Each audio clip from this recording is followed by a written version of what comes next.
আধুনিক বাংলা সাহিত্য নিয়ে পাঠকদের একটি বড় সমস্যার সম্মুখীন হতে হয়, বিশেষ করে এসএলএসটি পরীক্ষার্থীদের।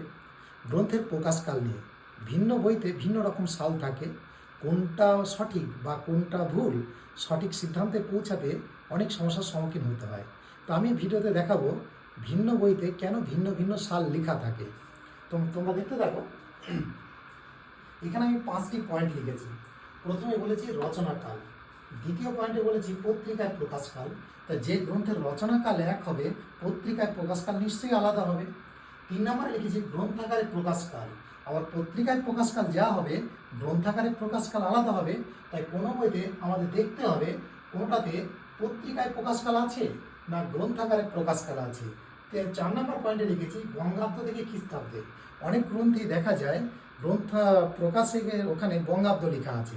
তো বঙ্গাব্দ থেকে খ্রিস্টাব্দ করতে গেলে অনেক ক্ষেত্রে, সবসময় নয়, কিছু কিছু ক্ষেত্রে 1 সালের এদিক ওদিক হয়ে যায়। পঞ্চম আমি লিখেছি সংস্করণ। অনেক ক্ষেত্রে সাহিত্যিক সংস্করণ করে গেছেন, সে সালটা পরিবর্তন করে গেছেন। যেমন রাজসিংহের উপন্যাসের ক্ষেত্রেই আমরা দেখেছি। তো এই যে একটি গ্রন্থের রচনাকাল আলাদা, পত্রিকায় প্রকাশকাল আলাদা, গ্রন্থাগারে প্রকাশকাল আলাদা, সংস্করণ করলে সাল আলাদা হয়। অনেক ক্ষেত্রে বঙ্গাব্দ থেকে খ্রিস্টাব্দ করলেও সালের পরিবর্তন দেখা যায়।